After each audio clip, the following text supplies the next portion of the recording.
తెలుగు సంబరాల తీయదను అలనాటి రుచుల సరికొత్త రూపం పరంపర స్వీట్స్. ఆంధ్రప్రదేశ్లో మరొక 2 స్మార్ట్ సిటీలు నిర్మాణం కాబోతున్నాయి. ఇప్పటికే కొంతవరకు పనులు జరిగినటువంటి ఈ ప్రాంతాలని పూర్తి స్థాయి స్మార్ట్ సిటీలుగా డెవలప్ చేసేటువంటి బాధ్యతని ప్రత్యేకంగా ఏర్పాటు చేసినటువంటి సంస్థలకి ఏపీ ప్రభుత్వం ఇచ్చింది. దీనికి సంబంధించినటువంటి అడ్మినిస్ట్రేటివ్ శాంక్షన్స్ని కేటాయిస్తూ జీవోలను కూడా రిలీజ్ చేసింది.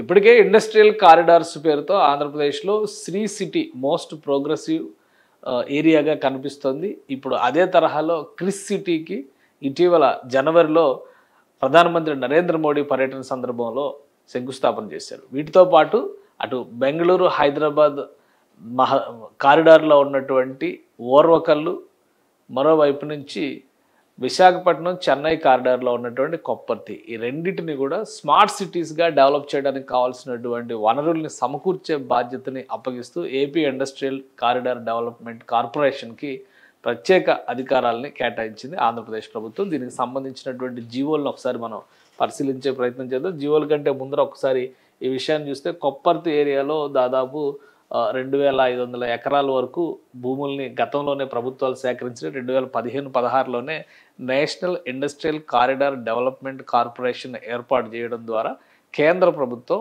నేషనల్ హైవేస్ మార్గాల్లో కొన్ని ఇండస్ట్రియల్ నాడ్స్ని డెవలప్ చేసేటువంటి ప్రక్రియను చేపట్టింది. అందులో భాగంగా 2016-17లోనే ఈ రెండు ప్రాంతాలని సెంట్రల్ గవర్నమెంట్ నోటిఫై చేసింది.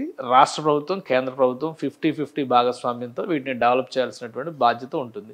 అయితే గత 5 ఏళ్లుగా ఆశించినంత వేగం ఆంధ్రప్రదేశ్ ఇండస్ట్రియల్ సెక్టార్లో లేదు కాబట్టి ఇప్పుడు ఈసారి కూటమి ప్రభుత్వం వచ్చిన తర్వాత ఈ కారిడార్స్ డెవలప్మెంట్ కోసం ప్రత్యేకంగా కేంద్రం నిధులను కూడా కేటాయించింది.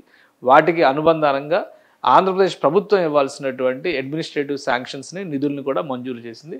సో మొత్తంగా కొప్పర్తి ఏరియాలో ఇది కొప్పర్తికి సంబంధించినటువంటి మ్యాపు, అలానే ఇక్కడ చూస్తే కనుక ఇది కర్నూలు జిల్లా ఓర్వకల్లుకు సంబంధించినటువంటి మ్యాపు. ఈ రెండు ప్రాంతాల్లో కూడా పూర్తి స్థాయి అధ్యయనాలు జరిగినాయి. ల్యాండ్ అలాట్మెంట్ పూర్తిగా ఇండస్ట్రియల్ కార్పొరేషన్ పరిధిలోకి వెళ్ళిపోయింది. అయితే అక్కడ ఇన్ఫ్రాస్ట్రక్చర్ డెవలప్మెంట్ మాత్రం దశల వారీగా జరుగుతుంది. ఇది రూట్ మ్యాప్స్ పరంగా చూస్తే కనుక ఆంధ్రప్రదేశ్కి సంబంధించి చెన్నై కారిడార్ ఇటు వస్తుంది, అలానే ఈ బెంగళూరు హైదరాబాద్ కారిడార్ ఇక్కడ వస్తుంది. కాబట్టి ఈ ప్రాంతంలో ఈ డెవలప్మెంట్ ప్రాసెస్ అనేది జరుగుతుంది.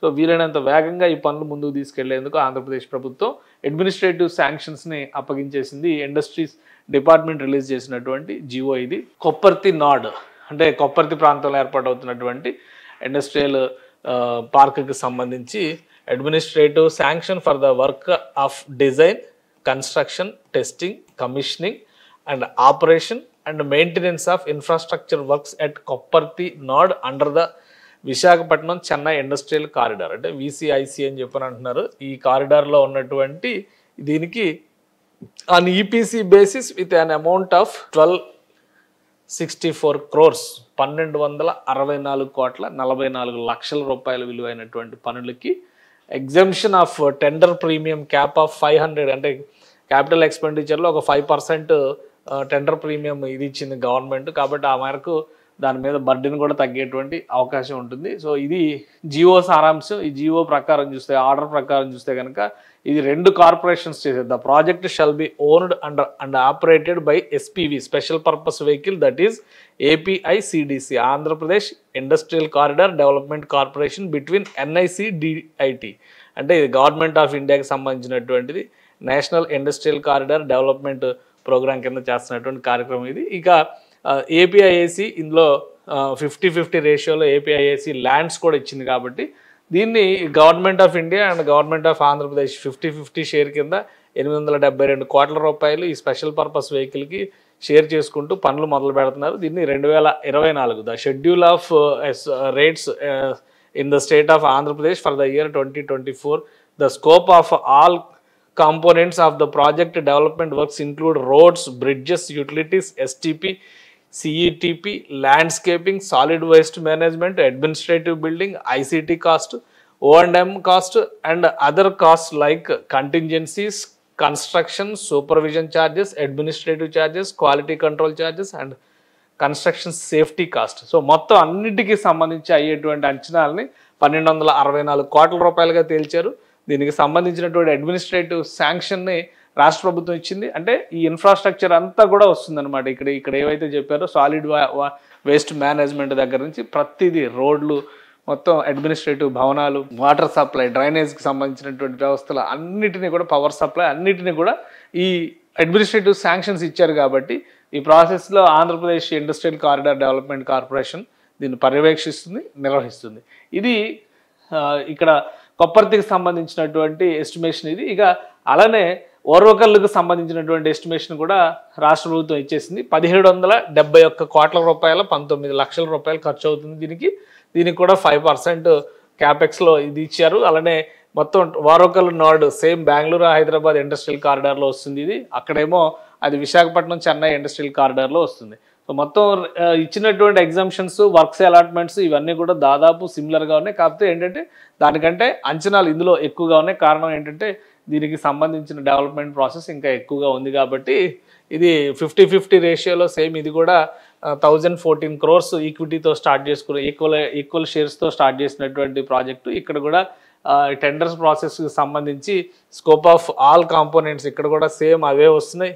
రోడ్స్ ఇన్ఫ్రాస్ట్రక్చర్కి సంబంధించి roads, bridges, utilities, summer storage tank, landscaping, solid waste management, administrative building, ICT cost, O&M cost, so all charges same similar. కాకపోతే ఏంటంటే అమౌంట్ మాత్రం ఇక్కడ కొంత ఎక్కువగా ఉంది.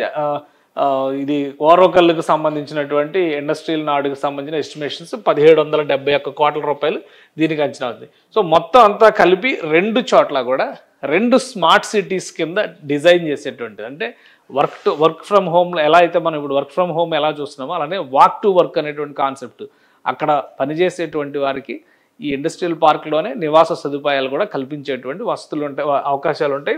వీటన్నిటిని అంచనా వేస్తూ నిర్మాణ ప్రణాళికలను కూడా రూపొందిస్తున్నారు. అట్లాగే ఇక్కడ చూడండి, ఇది ఒక నమూనా చిత్రం కింద మనం చూస్తే కనుక ప్రొడక్షన్కి సంబంధించి అంటే ఫ్యాక్టరీలకు సంబంధించినటువంటి నిర్మాణ ప్రణాళికలు ఇట్లాంటివన్నీ కూడా ఒక దగ్గర ఉంటాయి. ఇటువైపు చూస్తే కనుక ట్రైనింగ్ బ్లాక్స్ అంటే స్కిల్ డెవలప్మెంట్ ఒకవైపు, అడ్మినిస్ట్రేటివ్ బ్లాక్ ఒకవైపు, స్టాఫ్ హాస్టల్స్ ఇంకోవైపు, క్యాఫ్టీరియాలు, girls hostels, staff hostels, boys hostels, ఇట్లాంటి వ్యవస్థలన్నీ కూడా అలా అవసరాలకు తగ్గట్టుగా రెసిడెన్షియల్ ఏరియాలు ఇవన్నీ కూడా ఆ ఇండస్ట్రియల్ నాడుకు అవసరమైనటువంటి అన్ని అంశాలను కూడా ఇందులో పొందుపరుస్తారు. దీనిలో ఆ కేటగిరీలో మనం చూసినప్పుడు roads, bridges, common effluent treatment plants, summer storage tank ఇవన్నీ ఇందాక లిస్ట్లో మొత్తం వచ్చినాయి. కాబట్టి టోటల్గా వాక్ టు వర్క్ అనేటువంటి కాన్సెప్ట్లో దీన్ని డెవలప్ చేసేటువంటి అవకాశాలు ఉంటాయి.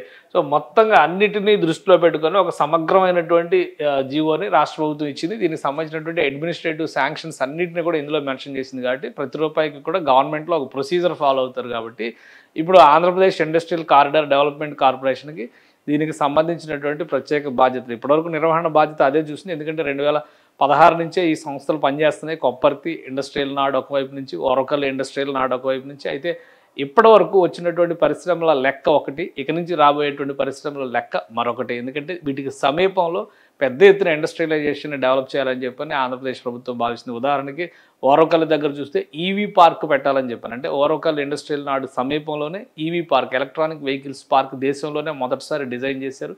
అలానే ఓర్వకల్లు సెజ్లోనే డ్రోన్స్కి సంబంధించి డ్రోన్ సిటీని డెవలప్ చేయాలని చెప్పని రాష్ట్ర ప్రభుత్వం డిసైడ్ చేసింది. సో ఈ సరౌండింగ్స్ అన్నీ కూడా పెద్ద ఎత్తున డెవలప్మెంట్కి సంబంధించి ముఖ్యంగా ఇండస్ట్రియలైజేషన్ అండ్ ఆపర్చునిటీస్ అంటే ఉద్యోగ అవకాశాల కల్పన దిశగా రాష్ట్ర ప్రభుత్వం అడుగులు వేస్తుంది. కాబట్టి ముందస్తుగా దానికి కావాల్సినటువంటి ఇన్ఫ్రాస్ట్రక్చరు, వనరుల్ని సమకూర్చేటువంటి బాధ్యతని ఒక యంత్రాంగానికి అప్పగించింది. వాటికి సంబంధించినటువంటి సమగ్రమైన అడ్మినిస్ట్రేటివ్ శాంక్షన్స్ని రాష్ట్ర ప్రభుత్వం ఈ జీవోల రూపంలో రిలీజ్ చేసింది.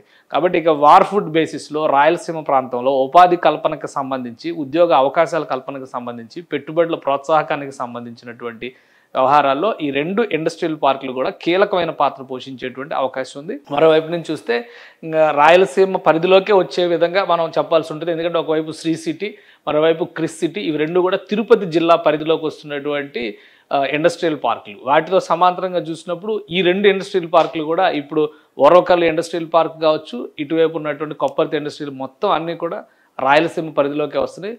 ఓవరాల్గా రాయలసీమను ఒక మ్యానుఫ్యాక్చరింగ్ హబ్గా చేస్తామనేటువంటి మాట కూటమి నాయకత్వం చెబుతున్నటువంటి నేపథ్యంలో ఈ ఇండస్ట్రియల్ పార్క్స్ డెవలప్మెంట్ అనేది పెద్ద ఎత్తున ఉపాధి కల్పనకి అలానే పెట్టుబడుల ఆకర్షణకి బాటలు వేస్తుందనేటువంటి సంకేతాలను రాష్ట్ర ప్రభుత్వం ఇస్తోంది.